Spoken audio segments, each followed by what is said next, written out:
Cool. Yeah, brilliant. Yeah, it's super. These drop-in sessions. Hi, Linda. By the way. Welcome. These drop-in sessions are actually just really good opportunity to ask questions. I love them to be in that sort of vein. But most of the time, if there's no sort of specific questions to start us off, then I'll just sort of yap on about some concept, which is usually the idea. So, how about yourself, Melanie? Yep. Yep.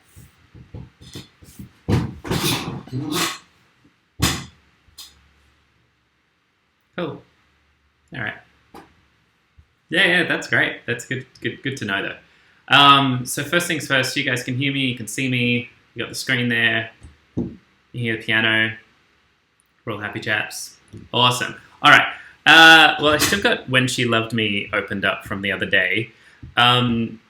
But let's look, because this is beginner and I want to make sure that we're all on the same page. Let's just have a brief discussion, always bringing it back to note names, just to make sure that we don't take that for granted. So first and foremost, when we're working out the notes via the treble clef, we're going to use the acronym Every Good Boy Deserves Fruit, and we're gonna do that from the bottom up. So I just want to make sure for particularly for Melanie and Tegan who are joining us, that all of this makes sense, and if it's like a tick of approval, and if it's not, then I'll pause and have a chat about it. Is that cool? Yep. So every good boy deserves fruit, and each of those words is associated with each line, and then we use the word face to associate those letters with the spaces. Happy with that? Yeah. And then good boys deserve fruit always, moving up from the bass clef, and all cows eat grass for the spaces, again moving up. Now you show up. Cool. All right, are you guys happy with that from purely theoretical standpoint? Yeah, awesome. Okay, so let's just do a bit of like note fire thing. I haven't really come up with a name for this. Just thinking about it as I was falling asleep last night. So feel free to just call out whoever's just feeling, risque. So this guy here, and I'm just going to highlight it, you just say the note name. Yep. This one here. D. This one here. It's a trick question because we haven't seen. One more time. Yeah, cool. And then if we acknowledge the key signature, what is it then?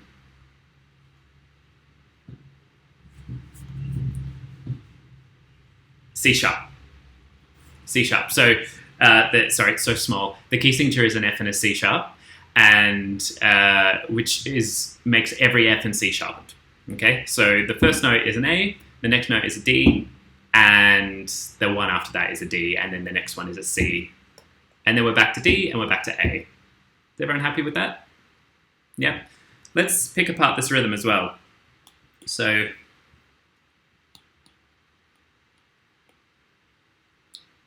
I'm going to get rid of you. So first and foremost, we want to lay down beats 1, 2, 3, 4. All right. So what I'm going to do is work out where I can clearly see those beats. And for me, I can very clearly see that the accompaniment is going to give me those points. Because the crotchet, which is this guy, crotchet equals 1 beat. This crotchet equals the second beat. And this minim is going to go over 2 beats. So I can clearly see, I've easily identified super quickly that they are my strong beats. Now, of course, this is going to last over, the minim's going to last over beat 3, but I still need to visualize beat 4, and that's where I can actually look for my crotchet rest. Okay? How does everyone feel about that? A little bit sort of drawing lines everywhere, but hi Alexis. I think she's sort of here, so in limbo. Hey, welcome. So yeah, so I found beats 1, 2, 3, and 4. So great, I'm having a good time. No problems there. Okay, I'm just going to get rid of that. Undo all my fancy work. 1, 2, 3, 4. Then I need to find my quavers. All I need to do is just fill in the ands between the beats. But then because I actually, in order for me to really dissect this rhythm, I need to divide it even more into the smallest beat value. And what would that be for those playing at home? Correct, the ander, which is what note value or note name? Yeah, semiquaver, also known as the 16th. Just to sort of go on about that sort of notion of the 16th, the idea is that this is the bar as a whole. This is the bar halved. No, I won't do that actually. That's the bar halved. This is the bar in quarters. So it's quarters. It's crotchets now. And this is the bar halved. Sorry, in eighths. Okay, so we can keep splitting it. And then, as you can imagine, I can split the bar even further down into 16 parts. And each of those 16ths. Oh, hello. Each of those blocks is a semiquaver. If I color in 2 blocks, it's going to be a quaver.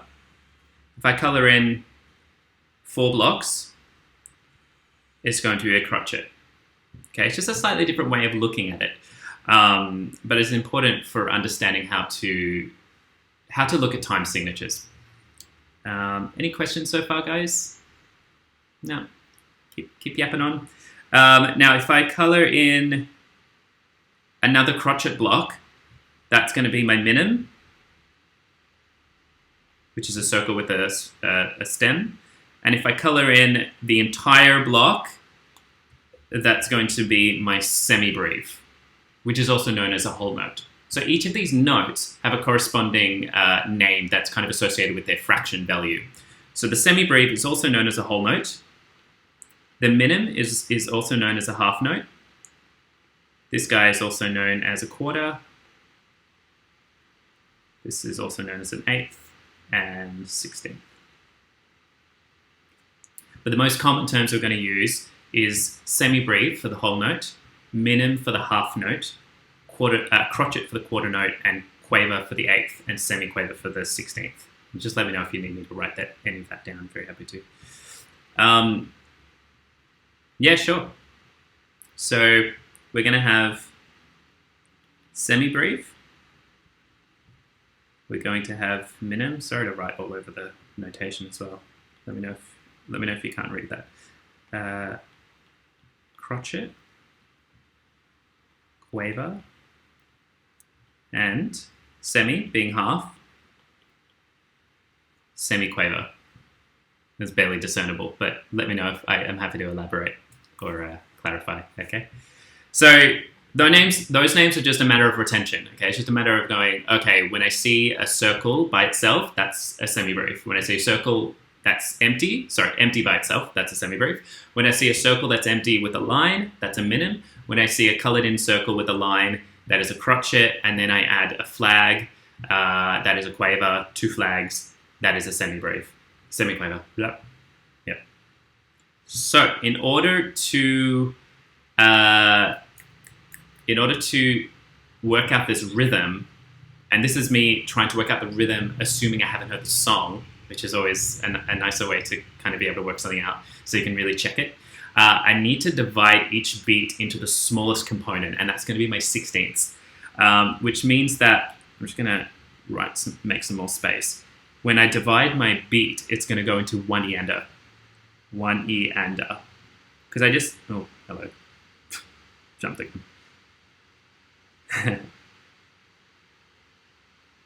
No, guys. And I'm just going to leave 4 because I can see that 4 is just a crotchet rest. Okay? So that guy there is a crotchet rest. First and foremost, quaver. So I'm just going to highlight. Bless you. I'm just going to highlight where the beats land. So if I was going 1, 2, 3, 4, 1 and, that's those two words, when, some. Okay? So now I see that the sa, or the sum of some, is tied over to the next quaver. So I'm actually going to, I just need to acknowledge that that's what's happening. So for something to be tied over, it means that I hold it for that extra length that it's tied onto. So it's actually tying onto another quaver. So this beat goes for a quaver, and the next one goes for 2 quavers. But for sort of a neatness' sake, we break up the quaver rather than writing a crotchet. So now I've got 1 and, so it's 1 and 2. So on the 2, I'm going to hold it. I'll just play it. So 1, 2, 3, and 4, and 1, and 2, and 1, and 2 off. Okay? So I'm gonna come off on the and of 2, but I'm gonna hold the word for the half of beat 2. 1 and 2 off. Okay, because something now is going to occur on the and of 2, which is going to be our 2 16th notes.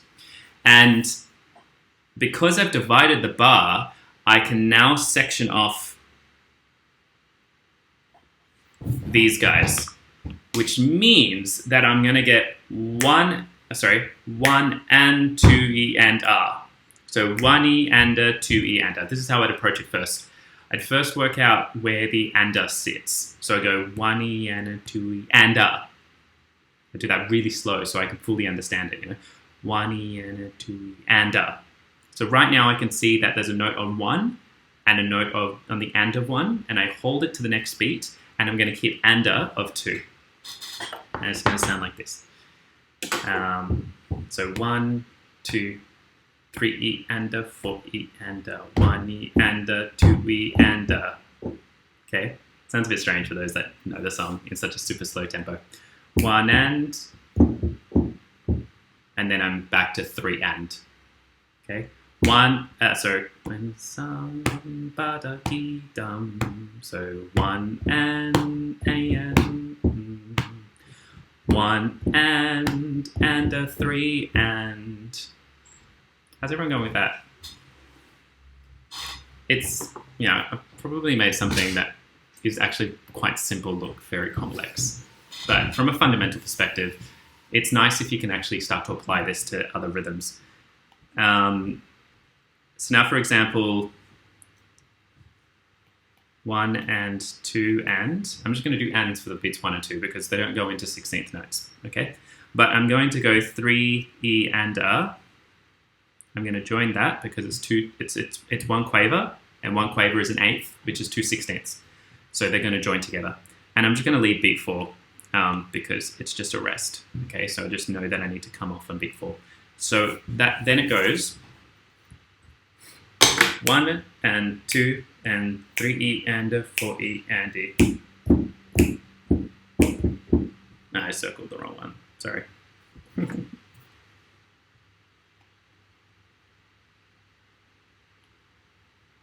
3E and A. This guy. So 3E and a 4E and a A to D off. 1 and 2 and 3 and 4. Off on 4. How we doing, friends? Questions? No. Okay. Then I can look at the piano accompaniment. Say, for example, I want to play it. I can see that the piano accompaniment is just crotchet, crotchet, minim. Very simple, okay? So 1, 2, 3, hold. 1, 2, 3, and change on 4, okay? So we commonly see in accompaniment 2 voicings, and here we have a minim that's going to be held with one, generally the 4th finger, with this phrase, whilst the other passage moves, okay? So we've got a nice low ledger note here. This guy's an F sharp. This guy's an A. And all you need to do is just find the closest note that you know and work your way down, Okay, so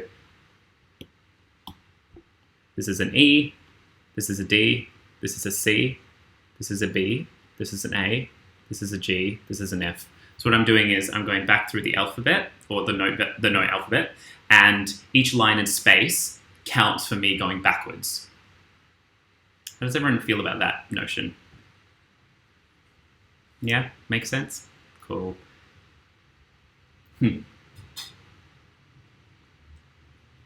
Yep. What does that mean?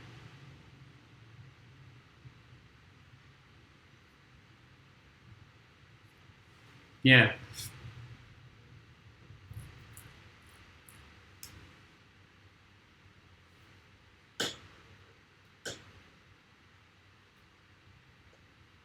Sure. Yeah, that's just sort of an understanding of the terminology.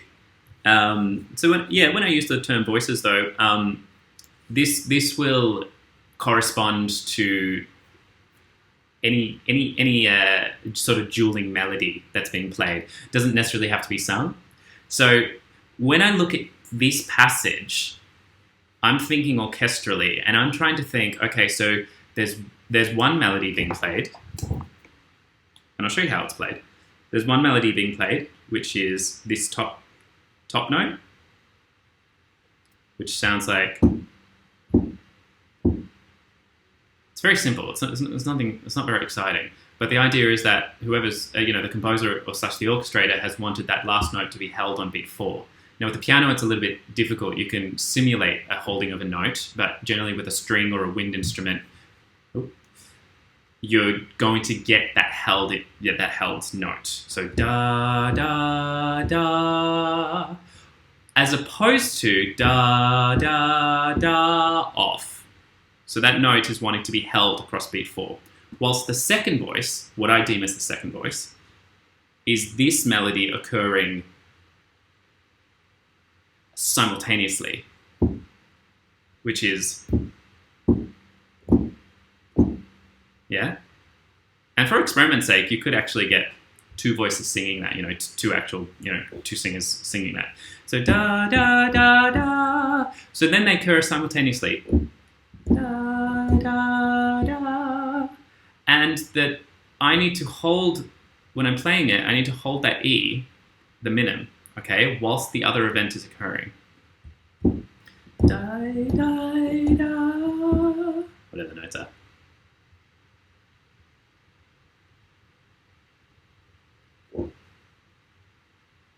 No, it's one hand. One hand. You get 10 fingers. Totally. Yeah. Yeah, it is. So I'll explain that a little bit more. So right now, I'm looking at the bass clef now. This is the left hand. That's left hand. Okay. You could argue that there are two voices here, but it doesn't necessarily mean that that's to be played by two hands. Okay. Two voices can be nestled within the one hand. For example, this is a voice. Da da da. Whilst the fifth above it, da da da. That's another voice. Yeah. I call it a voice because it's a melody. It's still singing. Whilst the right hand is going to go.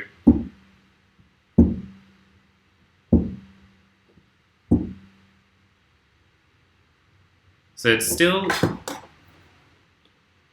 this guy is still the right hand, and that guy is still the left hand. But my pinky is going to hold the E for a little bit longer. How do you feel about that? Does it a bit more sense? We'll see if we can find some other examples.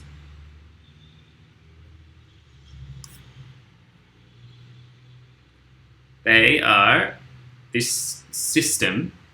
Remember, the system is a group of staves that are connected by a line. Generally, there's a line there, but it's just faded out. It's calling for a bass clef here, but then it's calling for a treble clef here. So clefs can be moved anywhere. They can be put anywhere, So it's just a way to tell the pianist what to do. So as we begin, we have what we generally see, treble and bass. Okay, it just means that the right hand's going to be somewhere higher up on the piano and the left hand's going to be somewhat lower on the piano. But then we see that the right hand needs to move a bit lower. This is going to be the third bar.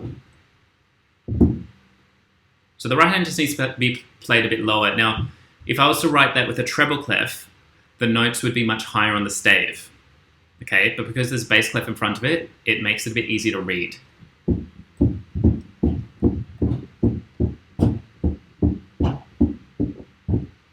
Now the right hand needs to play a little bit higher, so whoever's created this music has put a treble clef back again to make it easier to read.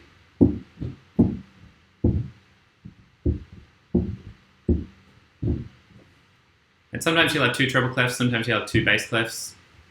Certain instruments read alto clef, certain instruments read tenor clef. All sorts of different instruments can read different clefs just to make it easier for them to read certain notes so that they don't come off the stave. Once they start coming off the stave, there's a bit more extra mental work that needs to happen as you count up and count down, as I'm sure you can relate to. Good, I'm glad. Something we sort of take for granted until someone says, hey, that actually doesn't have to happen. That's good. Now I'll just sort of talk through this rhythm. Every hour, that's 1 and 2, okay? Quaver, quaver, dotted quaver, okay? Now, talk to me. What does a dot do to a note? What beat?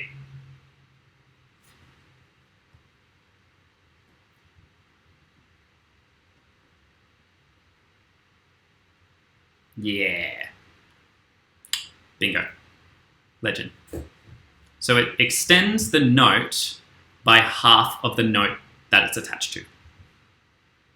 So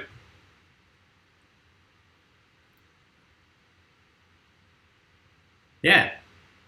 So how many semiquavers will it then last for?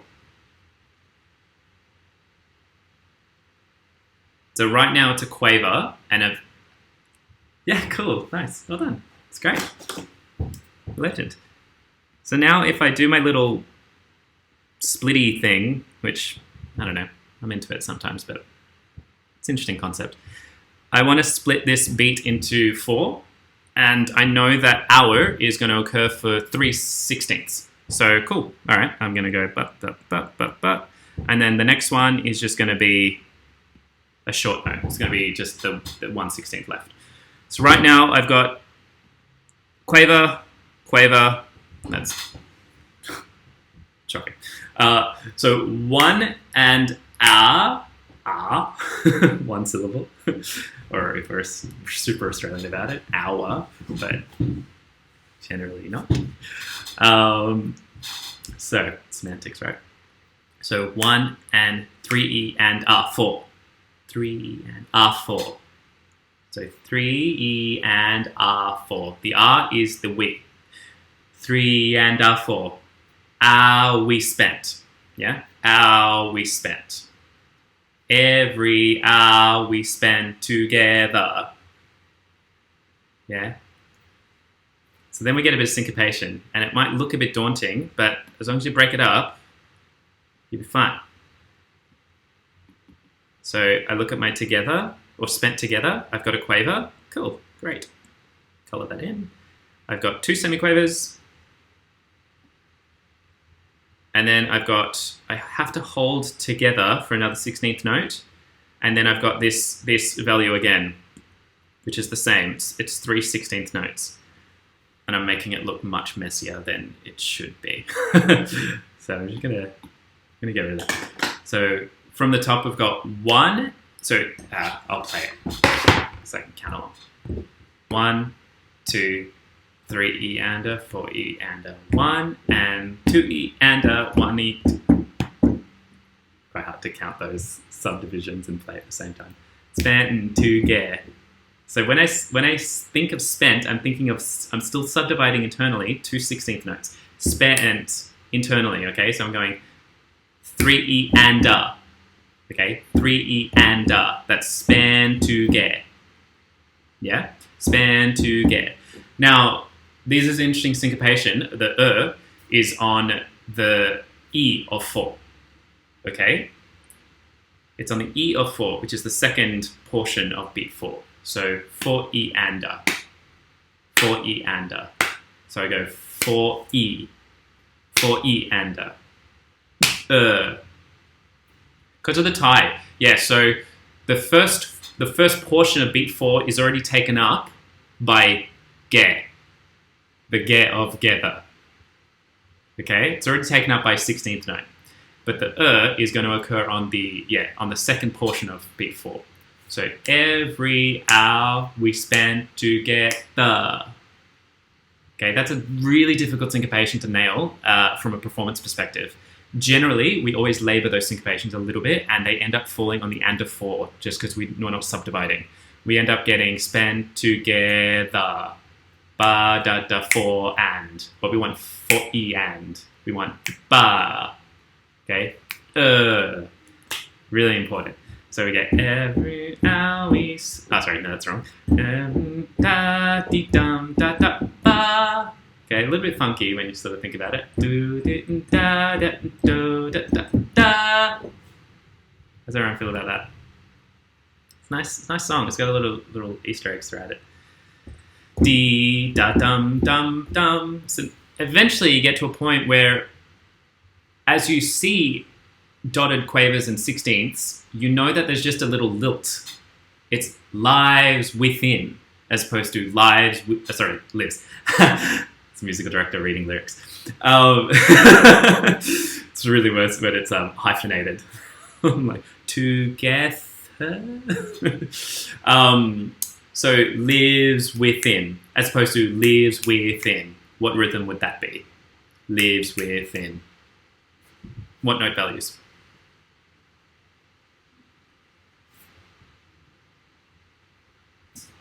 Yeah, but the example that I was giving you just now vocally, lives within. How would that look like written down? Lives within. Dee da da. Dee. So I'm going lives within. Lives within. That's the, quaver, quaver, crotchet. So that's the subdivision, one ender, but I'm going lives within. I'm going 1 and 2. I'm going 1 and 2. 1 2. 1 and 2. But the more you start to come across these rhythms, which, I mean, they're throughout so many songs, especially when it comes to more conversational nature of songs, we can start to now look at it in terms of sight reading. We can go, okay, I need to give more value to lives and less value to with. And with is going to kind of hitch a ride onto in. So I can go lives within. Oh, okay, sure, lives within. Great. And then I see quavers. All right, lives within my heart. And then I see that in my has equal value. There's no sort of leaning towards one beat, leaning towards another. I say the word leaning, it's much more beneficial for you guys as storytellers and performers to actually think about how the words lean into each other rather than super metronomic splicing them into 16. Otherwise it will sound quite robotic. But so then I can come back to here and I go, every hour we spent. I can go, right, it's about the hour at this point. Every hour we spend together lives within my heart. Does that make sense? So it's slightly to do with experience and learning more and more about how to read rhythms. But as the actor, it can inform you as to kind of what's important. This next phrase, super simple. Quavers. And when she was sad. It's not and when she was sad. And it's not and when she was sad. It's just and when she was sad. And it makes it quite... anyway, you can interpret it as you wish. Very measured. Very measured. Yeah, I'll just wrap up the next few bars. Yeah, very matter of fact. Do do da was happy, so was I. Don't think I've ever heard anyone do that little bit. And when she was happy, so was I. I think people just sort of bluff their way through that word. Well, this is the first time I've heard that melody. So, and when she was happy, so was I. You know, not only we don't have a dotted quaver there, but we have two different note pitches on the word so, do, which gives us extra emphasis to the word. Now, if I add those note values up, it does make up a dotted quaver. But because there's two notes, they need to split it, because a dotted quaver would only be one note. Do, so was I. And generally when we use the word so in a sentence, sometimes it does get a bit extra emphasis. So it's just following sort of natural scansion in that regard. All right, guys, we're going to start wrapping up. Any questions, friends? Hope you got a little bit out of this session. Thanks for joining us. Cool. All right. I will, if you're joining tomorrow, please come along. It's intermediate, but, you know, it's not really just a fancy way of saying, can you read notes? If you can read notes, then come along. But I will sort of, you know, I like to look at chords and how to play chords and inversions, as most of you know. You can never spend enough time on inversions, in my opinion. Cool. All right. I'll see you guys around. All right. Thanks for joining. See ya. Bye.